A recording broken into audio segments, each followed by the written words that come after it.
नमस्ते सभी को, मैं हूँ सृष्टि और आज हम Bhagavad Gita chapter 9 the most confidential knowledge के श्लोक 26 को कवर करने वाले हैं। रोज की तरह पहले मैं संस्कृत में श्लोक को पढ़ूंगी, उसके इंग्लिश ट्रांसलेशन को देखेंगे और मीनिंग को समझेंगे। तो चलिए शुरू करते हैं। पत्रां पुष्पां फलां तोयां यो मे भक्त्या प्रयाच्यति तद अहं भक्ति उपहृतम् असनामि prayatatmana. If one offers me with love and devotion a leaf, a flower, a fruit or water, I will accept it. तो भगवान बोल रहे हैं कि उनको अगर प्यार से कोई एक पत्ता भी दे दे, एक मतलब बस प्रेम होना जरूरी है। जैसे शबरी का बेर का कहानी आप लोगों ने सुना था, वहां पे शबरी ने अपना झूठा खिलाया था राम भगवान को, बट फिर भी उन्होंने वो ग्रहण किया था। तो प्रेम से आप कुछ भी दोगे ना, भगवान उसको ग्रहण कर लेते हैं। सो यहाँ के एक्सप्लेनेशन को समझ लेते हैं। For the intelligent person it is essential to be in Krishna consciousness engaged in the transcendental loving service of the Lord in order to achieve a permanent blissful abode of eternal happiness. The process of achieving such a marvelous result is very easy and can be attempted even by the poorest of the poor without any kind of qualification. The only qualification required in this connection is to be a pure devotee of the Lord. It does not matter what one is or where one is situated.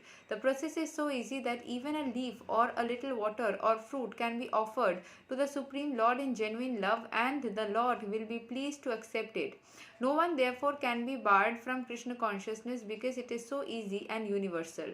Who is such a fool that he does not want to be Krishna conscious by this simple method and thus attain the highest perfectional life of eternity, bliss and knowledge? Krishna wants only loving service and nothing more.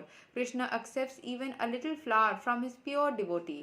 He does not want any kind of offering from a non-devotee. He is not in need of anything from anyone because he is self-sufficient, and yet he accepts the offering of his devotee in an exchange of love and affection. To develop Krishna consciousness is the highest perfection of life.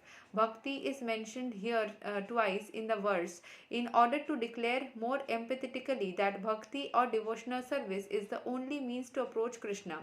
No other condition such as becoming a brahmana, a learned scholar, a very rich man or a great philosopher can induce Krishna to accept some offering. Without the basic principle of bhakti, nothing can induce the Lord to agree to accept anything from anyone.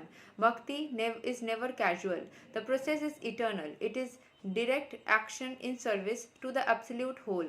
Here, Lord Krishna, having established that he is the only enjoyer, the primeval Lord, and the real object of all sacrificial offerings, reveals what types of sacrifices he desires to be offered.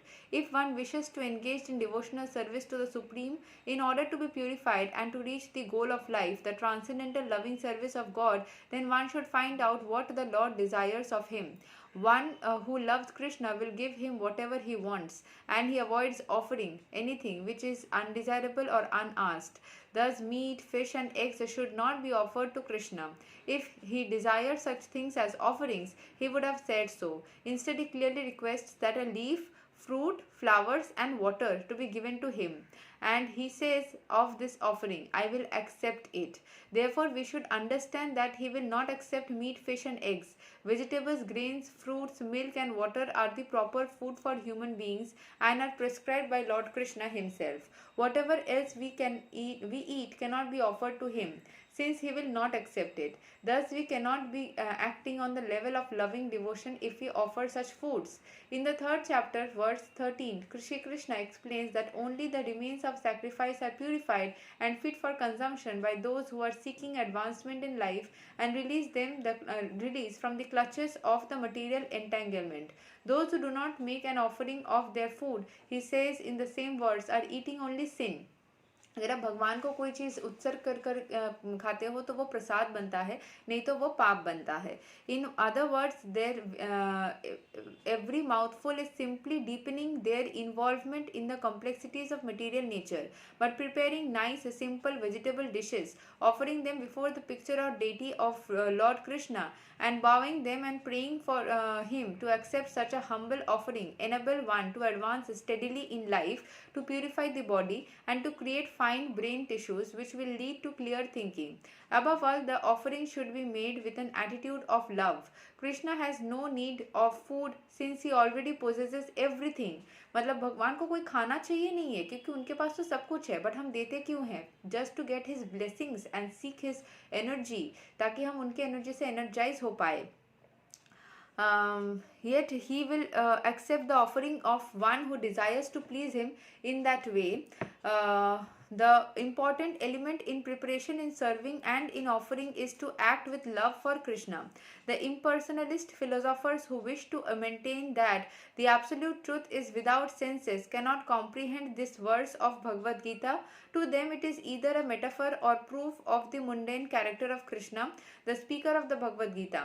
But in actually Krishna, the supreme Godhead, has senses, and it is stated that his senses are interchangeable. In other words, one sense can perform the function of any other.